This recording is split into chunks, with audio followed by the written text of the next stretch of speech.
안녕하세요. 반갑습니다. 맘 편하게 읽는 한국사의 아랑입니다. 한능검 이것만 읽으면 반절은 맞는다 1탄의 영상들이 개수를 세보니까 제가 7개나 되더라고요. 처음에 시작할 때 되게 쉽게 생각하고 간단하게 올리면 되겠지라고 생각했는데 해보니까 이게 쉬운 게 아니네요. 이게 정말 멋지게 유튜브 영상을 만들어서 올리시는 분들을 제가 새삼 존경하게 됐습니다. 이제 2탄 고려시대를 할 차례입니다. 제일 부담 없는 고려시대, 내용도 제일 적죠. 그리고 결정적으로 한능검에서 문제가 참 적게 나오는 고려시대. 고려를 공부해 보신 분들은 아시겠지만 고려는 참 재밌는 나라입니다. 재미있게 볼 수 있는 포인트들이 너무 많아요. 하지만 우리가 세세하게 할 수 없으니까 일단은 키워드 위주로 고려시대를 살펴보도록 할게요. 나중에 시간이 될 때 고려시대 포스팅에서 자세하게 다뤘던 내용들도 영상으로 만들어 보도록 하겠습니다. 고려를 시작하기 전에 기본적으로 우리가 알아야 할 것들이 몇 가지가 있습니다. 삼국시대는 세기별로 공부를 하고 고려는 어떻게 공부하라고 했죠? 누가 지배를 했는지로 구분해서 공부하면 편하다고 했습니다. 그리고 그거 자체를 알고 있는 것만으로도 문제가 풀리는 경우도 많아요. 고려는 총 5개의 시기로 나눕니다. 화면을 한번 보실게요. 호족지배기, 문벌귀족기, 무신집권기, 원간섭기, 신진사대부기 이렇게 5개의 시기로 나눠집니다. 처음에 보죠. 호족지배기. 우리 신라 공부할 때 외운 거 있었죠. 신라 하대 시대상. 빈곤과에 합격한 지방 육두품 출신 유학생. 지방 호족들이 그리고 반독립적인 세력으로 성장했다. 그거. 바로 그 지방 육두품 호족들이 고려의 첫 번째 시기인 호족지배기의 지배계층들이에요. 이때가 바로 고려의 체계가 완성된 시기인 거지. 여기서 이제 고려 경제도 살펴보고 정치체도 살펴보고 또 몇 명 나오지도 않는 그 고려의 왕들도 살펴보고 할 겁니다. 그다음 두 번째는 이제 문벌귀족기입니다. 문벌귀족이 뭐냐? 호족지배기 동안에 호족들이 이제 중앙 정계에 나서서 관리가 되고 또 육두품 출신들도 관리가 되고 막 그랬어. 얘네들이 문신들이죠. 문신들이 무리지어서 세력을 이뤘어. 그게 바로 문벌귀족이야. 이때부터 이 화려한 그 고려 동물의 왕국 막장 고려가 슬슬 이제 나타나기 시작하는 겁니다. 그 다음에 이제 세 번째는 이제 우리가 잘 아는 무신집권기. 무신집권기가 뭐냐? 무신들이 이제 쭈구리로 맨날 지내다가 성질이 뻗쳐갖고 다 뒤집어 엎어버린 게 무신정변이에요. 호족지배기, 문벌귀족기 다 무신들이 해먹은 거야. 그러다가 어떤 사건이 하나 터지고 열받은 무신들이 쿠데타를 일으키고 그 무신들이 정권을 잡으니까 그게 바로 무신집권기다. 이렇게 알고 있으면 됩니다. 그 다음에 네 번째는 원간섭기. 우리 무신정권 말기에 몽골이 쳐들어옵니다. 원나라. 그래서 원나라가 고려에 간섭하던 시기.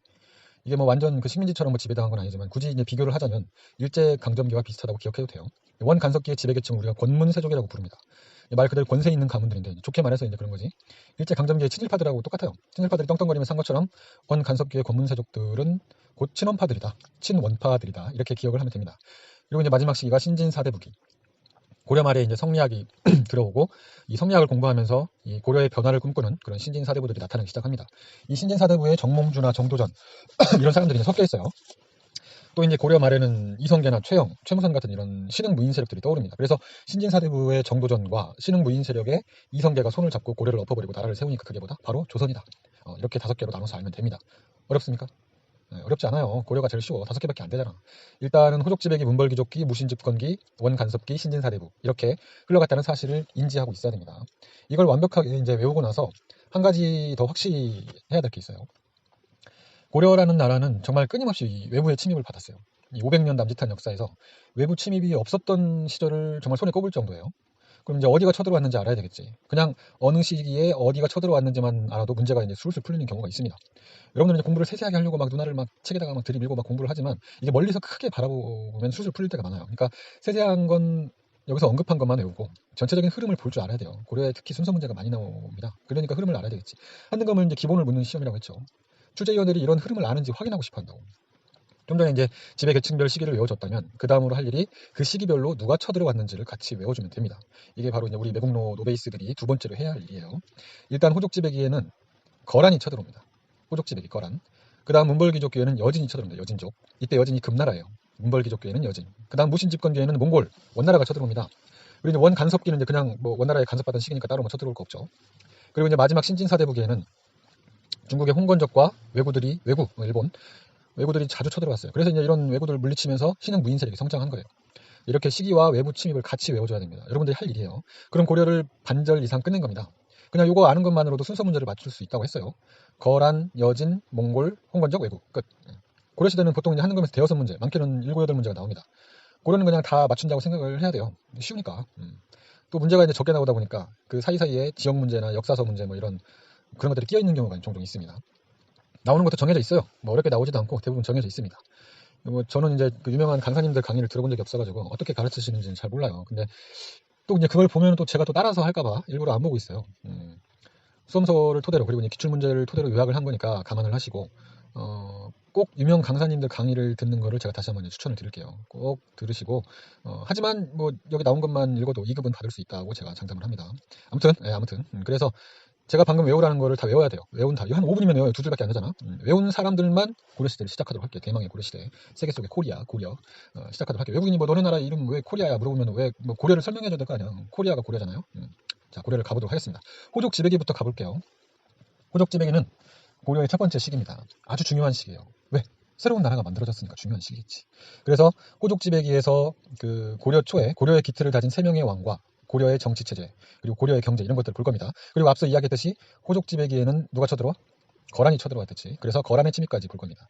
호족지배기는 크게 보면 고려 초 3명의 왕, 태조, 왕건, 광종, 성종 이렇게 하고 거란의 침입 위주로 생각을 하면 되는 겁니다. 일단 이제 왕부터 한번 볼게요. 고려가 쉬운 이유 중에 하나가 그 왕의 업적을 묻는 문제가 적게 출제된다는 거예요. 우리한테 이제 부담이 줄어든 거죠. 삼국시대만 봐도 이제 고구려는 광개토 장수, 백제는 무령왕 성왕, 신라는 6명의 왕, 벌써 10명 기본으로 알아야 되잖아. 조선은 뭐 훨씬 더 많이 알아야 되고. 근데 고려는 이제 왕이 주인공으로 나오는, 그러니까 뭐 왕의 업적을 묻는 문제로는 4명의 왕만 확실히 알면 됩니다.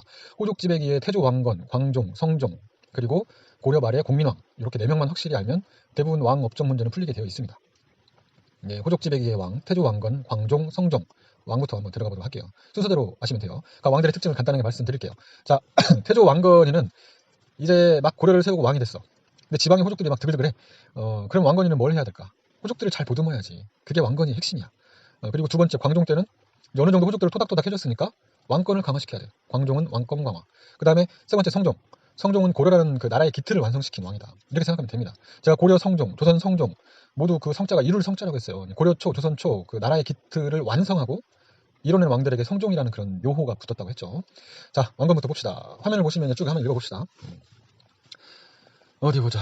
왕건의 사료로 어떤 것들이 나올지 한번 생각을 해봐요. 자, 우리 그 남북국 시대 마지막 부분에서 후삼국 통일할 때 이미 고려 왕건이가 나왔었죠. 후삼국 통일 과정이 고려 왕건이 사료로 나올 수가 있겠죠. 그리고 이제 발해가 멸망했어. 남북국 시대가 끝났으니까 당연히 발해도 멸망을 한 거겠죠. 발해는 거란한테 멸망을 했습니다. 발해 유민들이 갈 곳이 없어. 근데 우리 태조 왕건이가 이런 발해 유민들을 잘 포섭해가지고 고려 백성으로 받아들인 거야. 착해요, 최수종. 오늘 태조 왕건 하면 최수종이 떠오르더라고요. 그 드라마 때문에. 아무튼 그 발해 유민들을 포섭한 사료가 나오기도 합니다. 또 이제 신라 사람들이 왕건한테 호감을 가지는 이야기. 이거 뭔 소리냐? 우리 후삼국 통일 과정에서 그 후백제 견훤이 신라 쳐들어갔을 때 왕건이가 도우러 갔다고 했었죠. 공산전투. 물론 그 공산전투에서 견훤한테 지기는 하지만 신라 사람들은 고마운 거야. 왕건이가 너무 좋아. 이 위기에 처한 신라를 도우려고 고려에서 왕건이가 왔대. 왕건에 대한 호감도가 막 상승하는 거지. 완전 훈남, 막 고려왕 왕건, 막 소문 막 퍼지고 막 얼굴 잘생겼다고 하고 막 각시한테 잘하고 막 그렇게 되는 거야. 아무튼 신라가 왕건한테 호감을 가지게 되고 이런 호감 때문에 결국 신라의 마지막 왕 경순왕이 항복을 하면서 왕건이 신라를 싸우지도 않고 거저 먹게 되는 겁니다. 이래서 사람은 이제 베풀면서 살아야 되는 거예요. 다음에 이제 왕지성을 하사하는 사료. 이게 뭔 말이냐? 태조 왕건은 이제 막 통일된 고려에서 그 호족들이 많다고 했죠. 득실득실하다고 했죠. 드글드글했다고.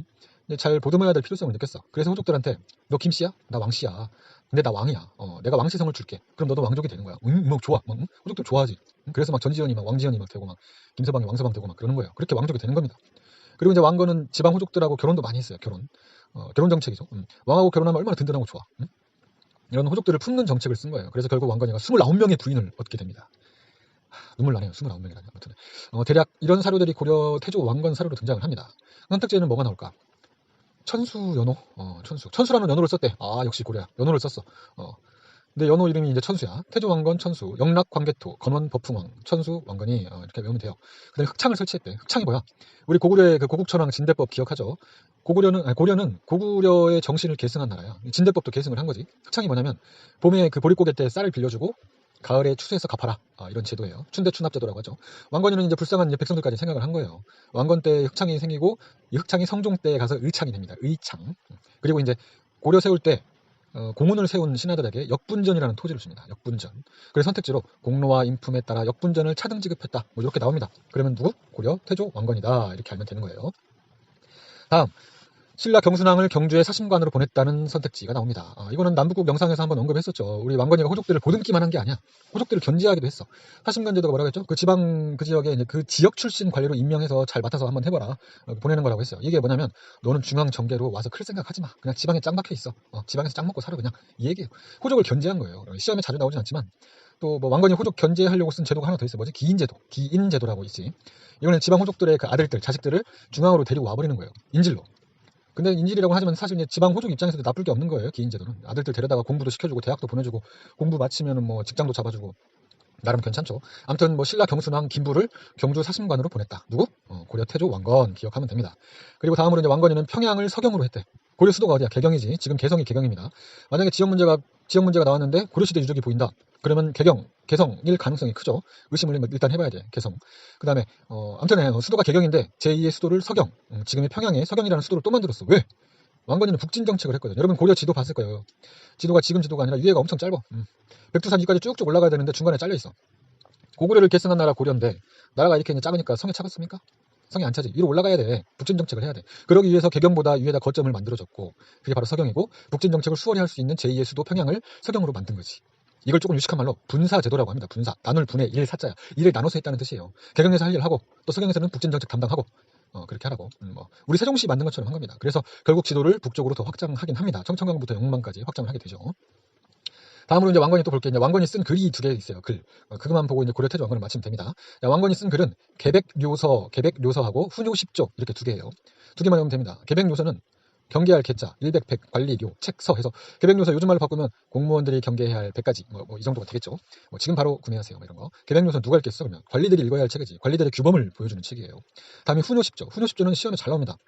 계백료서가 이제 관리들한테 쓴 거라면은 훈효십조는 자식들, 자기 후손들한테 쓴 거야. 그래서 교훈할 때 훈자에다가 중요할 때 요자 쓴 거야. 그래서 교훈을 주는 중요한 거 10가지. 그래서 훈효십조 이런 뜻이지. 내가 고려를 세웠고 내 다음 왕들은 훈효십조를 참고해서 나라를 다스리면 좋을 것 같아. 이런 좋은 뜻으로 우리 따뜻한 최수정 태조 왕건이 쓴 겁니다. 훈효십조. 근데 이제 훈효십조는 내용을 대충 알아야 돼요. 왜냐? 내용이 이제 사료로 나올 때는 아무 힌트 없이 그냥 내용만 딱 나올 때가 있어. 그걸 딱 보고 훈효십조인 줄 알아야 돼. 그러니까 알아둬야지 대략이라도. 중요한 거 서너 가지 알면 됩니다. 일단은 불교를 장려해라. 불교 중요해. 널리 장려하고 연등회나 팔관회 같은 그런 불교 행사도 소홀히 하지 말고 잘 하도록 해. 그리고 평양. 서경이 아주 중요해. 북진 정책 해야 되니까. 그러니까 3년에 한 100일 이상은 서경에 머물면서 잘 돌봐라. 서경이 중요하다. 알았지? 서경을 중시했다. 그 다음에 거란 얘네들은 짐승만도 못한 애들이야. 얘네들 상종하지도 마. 그리고 마지막으로 옛 경전들이나 역사서 같은 거 열심히 잘 읽도록 해. 역사에서 교훈을 얻는 거니까. 알았지? 대략 이런 내용들이 들어있습니다. 훈효십조에. 자, 이렇게 이제 고려 태조 왕건을 마치도록 할게요. 이 정도 알면 한능금 왕건 문제는 충분히 전부 다 맞출 수가 있습니다. 다음에 이제 호족지배기의 두 번째 왕인 광종을 보도록 하겠습니다. 광종은 몇 개 없습니다. 화면을 봅시다. 가장 잘 나오는 3가지가 노비양건법하고 과거제 도입, 그 다음에 광덕준풍이라는 연호 사용이에요. 자, 일단 노비양건법이 뭐야? 노비들을 검사했어. 노비들을 검사해가지고 양민으로 회복시켜주는 제도야. 광종이 아까 뭐랬죠? 왕권 강화한다고 했죠. 삼국시대에 이제 오랜 동안 이제 전쟁을 하면서 전쟁 포로나 이런 가난한 양민들이 노비로 이제 전락을 했고 호족들이 노비를 이제 득실득실 가지고 있었어. 근데 왕권 강화하려면 호족들이 데리고 있는 노비 수를 좀 줄여야 되겠지. 그래서 야, 노비들 다 검사해갖고 원래 그 양민이었던 애들은 다 양민으로 다시 풀어줘. 그게 바로 노비양건법이다. 광종의 왕권 강화 정책이다. 이렇게 알면 됩니다. 다음으로 잘 나오는 게 이제 과거제 도입이에요. 과거제. 고려 광종 때 과거제가 처음으로 도입이 됩니다. 이거 누가 건의하죠? 쌍기라는 중국 사람이 건의를 한 거예요. 쌍기는 원래 중국 사람인데 고려에 눌러 앉은 사람입니다. 고려도 이제 과거제를 해서 좋은 인재를 등용해 보는 게 어떻겠습니까? 라고 이제 그렇게 이제 쌍기가 건의를 하죠. 근데 광종이 생각해 보니까 좋은 거야. 괜찮은 거야. 호족들의 세력을 견제하기도 좋아. 왜냐? 내가 뽑아서 내 사람을 만들면 되니까. 그래서 고려 과거제 이렇게 알면 되고요. 그리고 고려 과거제 특징 뭐 있죠? 무과가 없었죠. 고려 과거제는 무과가 없었다는 거 알면 되고 또 고려 과거제는 그 향리의 자식들이 과거를 보고 중앙에 진출했다. 이것까지 알면 좋습니다. 왜냐하면 그 향리의 자식들이 과거를 보고 중앙에 진출했고 그들이 바로 그 신진 4대부가 되는 거예요. 고려 말에 신진 4대부가 된다는 것까지 딱 알면 좋을 것 같아요. 자, 그리고 이제 광종도 연호를 사용했어. 광덕, 준풍이라는 연호를 사용했대. 나 엄청 세. 이제 점점 연호가 많이 나오기 시작하죠. 영락, 광개토, 건원, 법흥왕, 천수, 태조, 왕건, 광덕, 준풍, 고려, 광종 이렇게 기억을 하면 됩니다. 고려, 광종 끝. 끝. 추가로 하나 더 넣어보자면 고려 광종은 제위보라는 걸 설치해서 병든 사람을 고쳐주기도 하고 가난한 사람한테 돈을 꿔주기도 하고 그랬다. 이렇게 기억을 하면 돼요. 자, 광종 끝났습니다. 자, 이제 호족지백의 마지막 왕 성종을 보도록 할게요. 화면 봅시다. 화면 보니까 자, 일단 고려 성종을 요약을 하자면 최승로, 유교, 통치체제 정비 이렇게 3개로 요약할 수 있습니다. 이 시험에 나오는 걸 요약하자면 그렇다는 얘기예요. 일단 가장 잘 나오는 최승로의 시무 28조부터 볼게요. 고려 성종은 유교 스타일이야. 유교.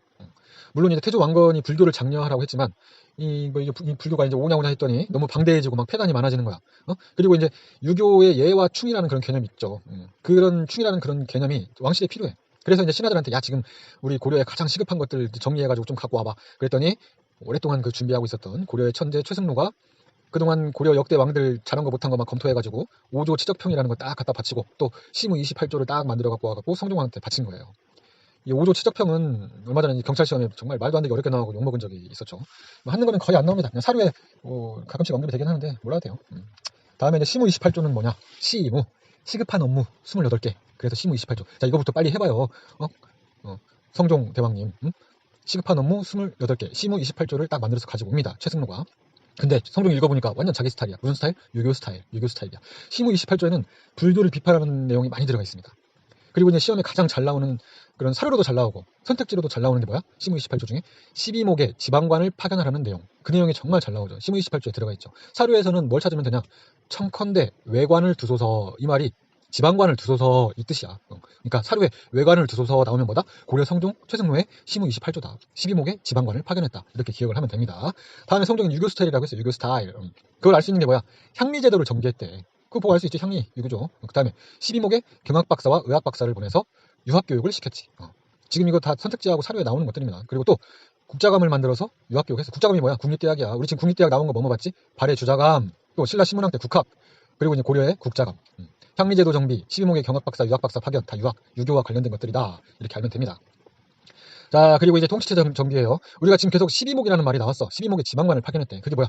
고려의 지방행정구역이야. 우리 뭐 나주목, 진주목, 상주목 뭐 이런 목이라고 그래가지고 우리 뭐 나주목사 아무개 뭐 하면은 그 목의 짱이라는 얘기죠. 우리 교회 목사님이 뭐 아니에요. 그러니까 12목 정비는 누가 했다? 성종이다. 나중에 이제 고려는 5도 양계 체제가 되죠. 그래서 각 도에 안찰사를 보내고 그럽니다. 뭐 안찰사가 나오면 또 고려예요. 5도 양계 나오면 고려야. 조선은 안찰사가 아니고 뭐지? 각 도에 뭘 파견했지? 관찰사. 그렇지. 고려는 안찰사, 조선은 관찰사. 기억을 하면 됩니다. 그리고 성종 선택지로 나오는 것들 몇 가지 더 보자면 상평창을 설치해요. 상평창. 상평창은 물가 조절기관이에요. 물가 조절기관. 의창. 의창은 아까 얘기했죠. 태조 왕건 때 흑창. 흑창이 성종 때 의창이 되었죠. 봄에 빌려주고 가을에 갚는 거야. 춘대 추납제도. 그리고 건원중보라는 그 철로 만든 돈, 철전을 만들었습니다. 막 뭐 유통되고 그러진 않았어요. 그냥 알아두면 돼요. 건원중보라는 돈이 성종 때 만들어졌다. 이 정도 하면 성종을 마무리할 수가 있겠습니다. 자, 이제 이렇게 왕을 알아봤고 이제 호족집에게 누가 침입을 했는지 거란이 침입했다고 했죠. 화면을 봅시다. 순서대로 이제 알아야 돼요. 거란 침입은. 자, 일단 태조 왕건이 뭐라고 했어? 훈우 10조에서 거란을 짐승만도 못하다고 했지. 그래서 왕건 때 거란에서 선물로 낙타를 몇십 마리 보냈는데 이 왕건이가 만부교라는 다리에다 낙타를 묶어놓고 굶겨 죽여버렸어. 역시 왕건이. 그 다음에 정종 때 거란의 침입에 대비해서 광군을 창설했다. 이런 선택지가 나옵니다. 정종은 우리가 왕 외울 필요 없다고 했는데 광종 바로 전의 왕이에요. 광종 바로 전 왕. 선택지로만 나옵니다. 거란 침입에 대비해서 광군을 창설했다. 광군 창설은 누구의 침입에 대비해? 거란의 침입에 대비했다. 이걸 기억하면 돼요. 광군을 창설했다. 다음은 이제 진짜 거란이 쳐들어왔어. 진짜. 거란은 총 3차례 침입을 했어요. 이거는 키워드로 이제 외우면 됩니다. 거란의 1차 침입은 소손령, 서희 단판, 강동 육주 확보 이렇게 외우면 돼요. 사료에 다 힌트들이 나와줍니다. 1차에서는 거란 소손령이 쳐들어왔어. 근데 서희가 이제 혓바닥으로 다 드랍 더 비! 하면서 이제 외치면서 현란한 말솜씨로 이제 거란을 쫓아내고 거기에 덤으로 이제 강동 육주까지 이제 확보를 하게 되죠. 그 다음에 거란 2차 침입은 강조의 정변을 구실을 삼아서 또 쳐들어옵니다. 이번에 이제 후드러 까요. 이제 거란이 막 고려를 후드러 까면서 내려옵니다. 왕이 나주까지 막 피신을 해. 근데 양규라는 장군이 잘 막아내. 2차 침입 키워드는 뭘까? 강조의 정변 또는 뭐 강조의 군사 그리고 왕이 나주까지 피신. 하지만 양규가 잘 막아낸다 이거지. 다음 거란 3차 침입. 1차 침입 때 그 줬던 강동 육주를 거란이 다시 막 돌려달래. 근데 고려는 싫어. 왜 돌려줘? 야, 줄 때는 언제고? 왜 돌려줘? 그러니까 거란의 소배압이 쳐들어옵니다. 소배압. 아까 1차 침입 소손령이 쳐들어왔었죠.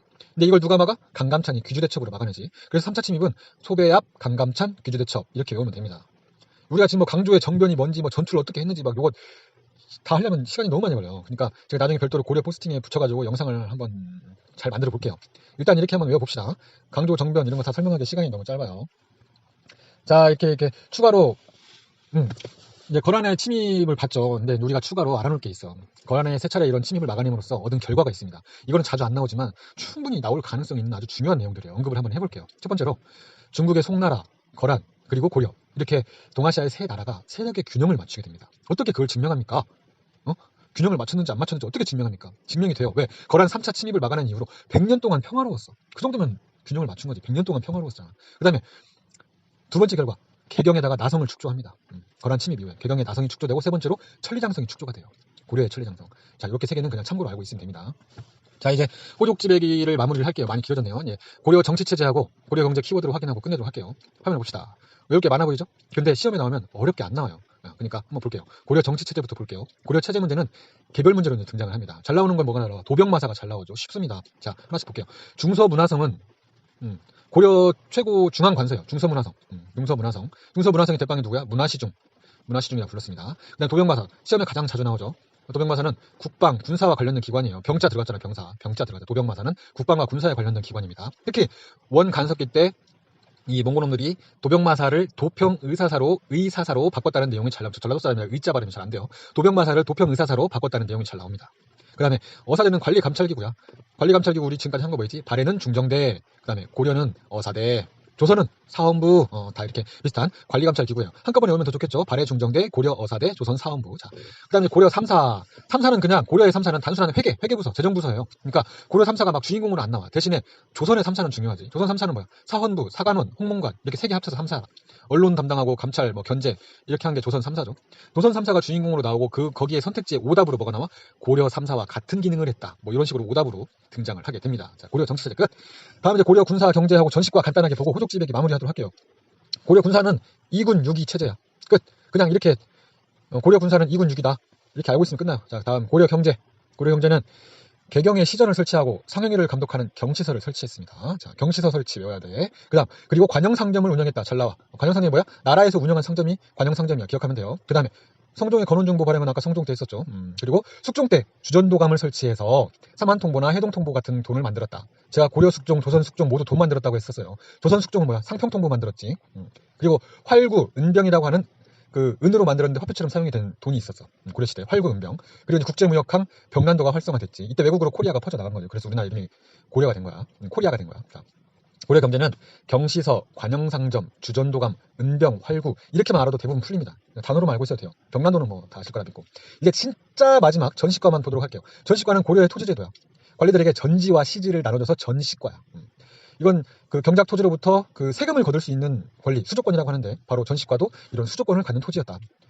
알아두면 그냥 이렇게만 알아도 시험 충분히 풀 수 있습니다.